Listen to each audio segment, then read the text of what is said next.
Alright, hey there, how's it going? Anyway, today I'd like to talk about Kurozuka, a anime that I just finished watching.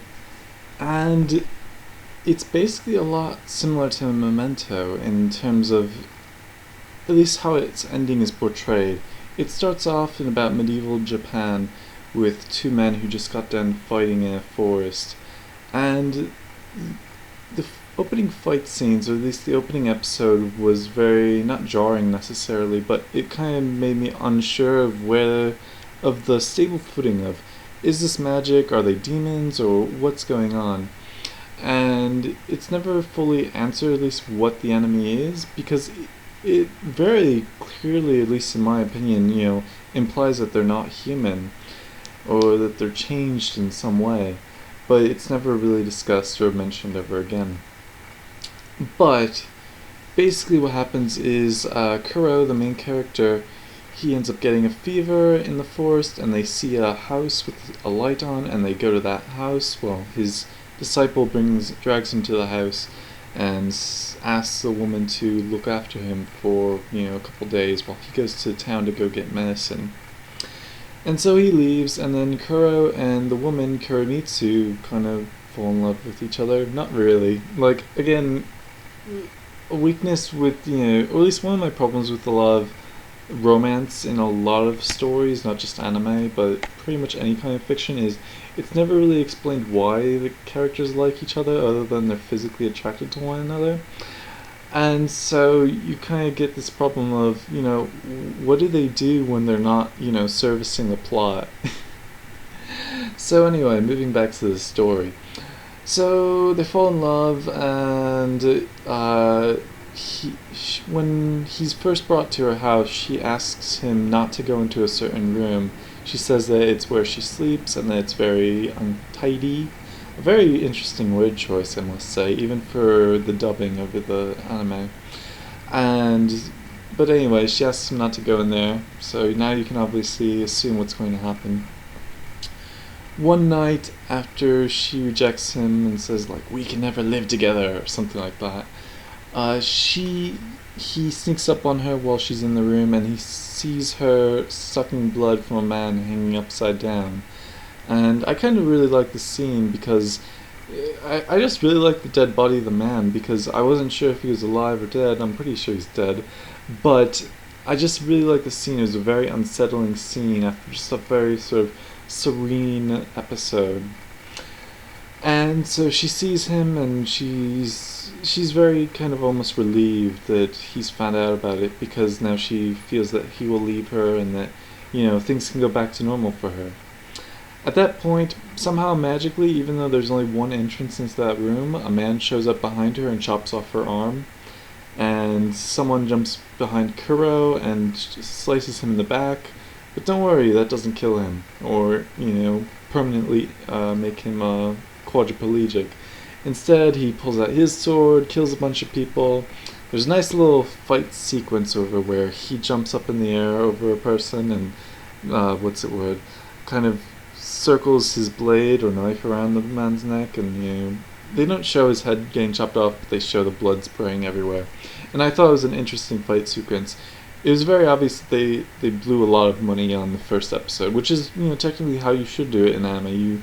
You save money for the beginning and the middle and the end, just like a movie. And so they very obviously followed that kind of rule. It really seemed like they blew most of their budget on their fight sequences.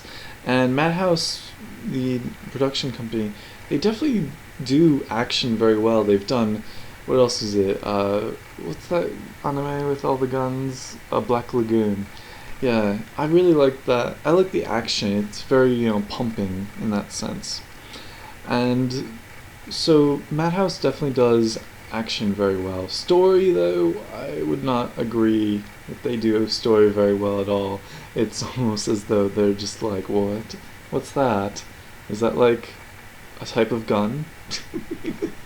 So anyway, moving on. So after he kills all the people, he's dying in his own blood or whatever, and then he sees Kuromitsu stand up again. And he's like, you shouldn't move, you're missing an arm. And then right in the middle of that, he looks at her arm and sees that it's back magically. And so at this point, it's kind of implied, like, is she immortal? Is she a vampire? What is it? And she ends up dragging his body into the forest at a tree, and she offers him some of her blood, and says, will you follow me to eternity, or something like that. And he accepts because his only other option is death. He was just suffering from a fever a few days ago, and now, he has a spinal cord injury, or at least he should. But I don't understand how their how their bodies work. Apparently, knives to the back are not very harmful. Anyway, so she exchanges blood with him. She drinks some of his, he drinks some of hers, and he begins changing. And I kind of liked it, but I also hated it. The thing I liked about it was that he was screaming in pain, and she's all like, just endure it, it'll get better soon, your body's changing, blah blah blah blah blah. And so at that point, the enemy shows up again, and they start attacking Kuromitsu. And at this point he stops screaming, but he's very obviously still going through the changes. But I would have really liked it if, like, he was screaming the whole time when, like, he goes out to attack the people. Because that would just be a very kind of, not necessarily surreal, but just sort of very gruesome thing, a man attacking you with a sword while screaming at the top of his lungs in pain. It's very surrealistic horror in a sense. Anyway, so after that point, his disciple shows up, after he kills all the villains, or an enemy at this point. His disciple shows up and cuts his head off, and so then it skips to him in the future, where he wakes up, and it's, the future beyond this point, 2013. And so he doesn't know what's going on, and what a coincidence, because neither does the audience. I feel like I kind of have mixed feelings about Kuro, because he is very much a surrogate for the audience in that we don't even know what's going on, and he's an amnesiac, so he doesn't know what's going on, and neither do we. So that's a very bad combination of formula, because then that means exposition needs to be thrown at him and the audience. And exposition is kind of a pet peeve of mine, because it's basically just people explaining the plot to you. And with visual art forms, you're supposed to show, not tell. And when you're doing lots of expository dialogue, that means you're telling and not showing us anything. So that's my problem with it. Anyway, moving on to the story again. I want to kind of go back and focus more on the prehistory, as opposed to what they do in the series is they kind of chop it up. Like at some point they show it in 1930s Japan, specifically Tokyo, before a firebombing. Anyway, so it's kind of implied, or at least not really implied, but shown that because his head was chopped off during transformation, that means that only his head is an immortal. And so it later on becomes a plot in the story that basically what happens is he has to switch bodies every couple of years. Although in the anime they say every century, which doesn't make sense because the average human does not live a century, so that's kind of a problem. Although the reason why he needs to keep changing bodies is because his body hasn't caught up with his healing powers. So that's alright, that's great, that's interesting-ish. But I would have liked it more if they said every couple decades, he needs to change bodies, because that would have been, at least a little bit more feasible. I'll save this last part for later, however. But basically, I thought that was interesting. But there's also a character named Kuon who is genetically designed, I think, or something. He's a genetic clone, or whatever. But it's basically, stated out in the anime that he was made to be Kuro's body. So whether or not that means that he already has, the immortal blood in him, or what, I'm not quite sure. Because his death is very Disney-like in that he just drops, he falls, and you never see his body. So he could be still alive, you don't know. Although at the end I believe it's implied that his body is, or at least his head is replaced with Kuro's. So anyway, basically Kuro ends up joining a resistance organization. They resist the Red Empire, I think they're called, or the Red King. I don't remember what the enemy is called. But they wear red occasionally. They also have this kind of semi-triangle symbol-ish. Anyway, but yeah, so it's kind of implied by the ending that it's basically a repetition, which kind of bothered me a lot, because then this means that this story that we've just seen, it doesn't matter at all. It's not the beginning and it's not the end, it's the middle. So that kind of made me wonder, like, was Madhouse just like hoping for a second season, and then like by the time they were making the 12th episode, they were like, yeah, we're not gonna get it, so let's just fucking end it, whatever. And so that really bothered me a lot, because Madhouse in particular, they have a history of doing 12 episode anime that never gets a second season. I think a great example is Shiguri Death Frenzy. I was gonna say Death Strike. But yeah, that's very obviously an anime that, never got a second season. Even though I think it does deserve, because I read the manga for Shiguri, and it's pretty great. It definitely has a lot. I'm kind of shocked that they were, because I think the first 12 episodes of Shiguri are the first 12 chapters of the manga, and then like it's about freaking, I want to say 40 or 70 chapters long, so that's quite a lot to adapt into the extra 12 episodes. Anyway, going back to the story of Kurozuka or whatever. I was trying to find a translation for what that means, and I could never really find it. And it was very weird to me that K, KU, and O are recurring letters in a lot of the characters' names. Kuromitsu, Kuro, the main character, and then Kuan, even though that doesn't have an R in it. It's very similar in that. And there's also, the title itself, Kurozukawa or whatever. I just didn't really know. It just made me wonder, what does Zuka or Zukawa mean? Anyway, getting back to the story. So he joins the resistance movement, and he meets a woman called Sanewa, who basically says flat out, I feel like it's my duty to reunite you with Kuramitsu.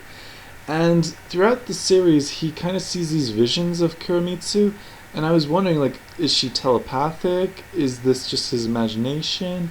What is going on? Like, what is it that's drawing him to her? And, that's the thing, it's like, he has no idea what's going on, and the audience has no idea what's going on. And that's a very bad combination. And it's very obvious that the only person pushing the plot forward is Kuramitsu, who is the character that is perhaps the most interesting and that we spend the least amount of time with in terms of learning anything about her.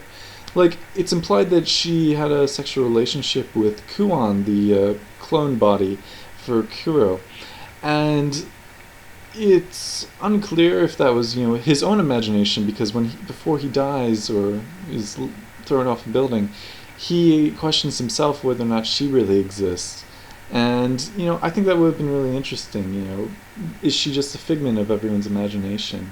I personally like to believe that, he was just endowed with fake memories, because when he meets his clone self, he is given, or at least he's asked certain things, and it's explained that he's only 5 years old.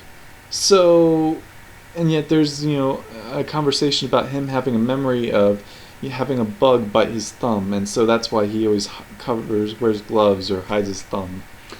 So, who knows, maybe he really grew, like, in those 5 years from a child to grown man, and that really happened to him. But at the same time, it's this question of what is happening. I don't know. There's lots of questions that are unanswered about the world. Now, to go off on a tangent real quick, I also read the manga ending of this over, because it's very obviously set up by the second episode that, the main thrust of the story is going to be Kuro getting to Kuramitsu. And I was just like, do I really have to wait like 10 episodes to see if they finally end up together or not? I'm just going to go read the manga real quick. And so I read the last 2 chapters of the manga, and I like the way the manga ends more than the anime, because what happens in the manga is that she meets Benkai, the disciple of Kuro, Apparently, when he chopped off Kuro's head, some blood got into his mouth, and so he became immortal, but he ages. And so that's actually interesting to me. But even though he ages, I like the way they showed him more in the manga, because he was a very definitely old man who was very, what's the word? Like, definitely showed his age for being a millennia old. So anyway, getting back to the story real quick, there was this nice little line, however, and this kind of happens a lot in the manga, well, not really manga, but anime, in that, in a reference to Zack Snyder's Watchmen, he said that during the development or behind the scenes videos that the physics laboratory that Dr. Manhattan works at is very much so designed after a 1950s physics laboratory. And he said that the reason for doing that is because he didn't want people's minds to go down the hallway of, well, wait, this isn't really a physics laboratory from the 1950s. This looks like a modern one, or this looks nothing like a laboratory. And so basically by having it be so stingent to what a 1950s laboratory looks like, he felt that that would stop the audience's curiosity from going down that hallway. Now, to relate this back to Kurozuka, in it, the final confrontation, if you will, takes place in the same hut that Kuro met Kuromitsu in. And it's explained from Benkai that he had the hut or whatever painfully disassembled during the Tokyo War and then had it brought back and assembled piece by piece. And I was just thinking, like, wouldn't the wood rot, wouldn't the nails rust, Huts are not designed to be a millennia old. Like, at what point would it just be easier just to rebuild it? So, it just had that problem, and that's not the only time something like that happens, where you're given this piece of information where if you think about it a little bit longer, it doesn't make sense. Now, to relate that to even a bigger issue, after he kills Benkai, or at least fights Benkai, because supposedly Benkai should be an immortal, right? So, after that point, Kuromitsu, I get their names confused a lot, chops off Kuro's head, and it's implied that she replaces his body with Kuon's body. And so, at that point, after that, Kuro wakes up again, and then you're shown scenes that basically replicate what you've seen throughout the entire anime so far. And you're even seeing characters with the same faces, but with different hairstyles, whether it be longer or shorter, or even with glasses or something like that. And so you're given like all these images that just don't really make sense, because if you think about it long enough, and you remember, oh yeah, they were in Japan in the 1930s, the firebombing episode, the man with the handgun, then that doesn't make sense, because Kuromitsu was waiting for Kuro to wake up then. Why doesn't she wait for him again now? Like, and it's the question of, what is she doing, like, during these, when he is healing or getting used to his new body? Like, is she, it's implied, pretty much the point of the episode, or the anime in general, is to get Kuro's head onto Kuon's body. That's the plot of the entire anime. Like, there's no other reason for it to happen at all. And some people have been saying, I read like online that it's a story of repetition, how it's constantly them fighting against destiny and replaying the same events to get back to one another. And it's like, well, wait, no, they were together in Japan in the 1930s. And they were obviously together before he got the body of the soldier that he has during the anime, for most of the anime. So why are they not together again? Like, is it like every other, section over of time? Like, they spend 2 time skips apart, and then the third one they're together? Like, what's going on with that? That doesn't make sense. And you see, this is why I like the manga a lot more, because the manga ends with just a fade to black. He has Kuromitsu, and him and her are together, and I believe the last line of the manga is, humans, get out of my way, and things like that. And it's them together, even though things may not be easy for them in terms of what's going to happen next. It's them together, which is the plot of the manga and the anime. And so you see, it's not necessarily that it's a happy ending, but it's a resolution to the conflict that we've been watching. And the conflict of the anime is Kuro getting to Kuromitsu. The conflict of the anime is not Kuro getting a new body. And you see, that's why I think the ending is just kind of awful in that sense. But don't worry, because since its ending is not really an ending, it's a no ending, and it kind of repeats itself. You can what I do is I just imagine, alright, you know what? One day he went to a cafe and he saw Kuromitsu, and then they lived together for the rest of eternity, and the Red Empire was permanently done for. And that's the end. So anyway, thank you for watching. What did you think of it? Do you have any disagreements? And how about this? I mean, basically, the anime is Memento without the time skips or the choppy, showing of it. Are there any other anime like that, or any movies like that you like? So I basically call this kind of a poor man's Memento. Later.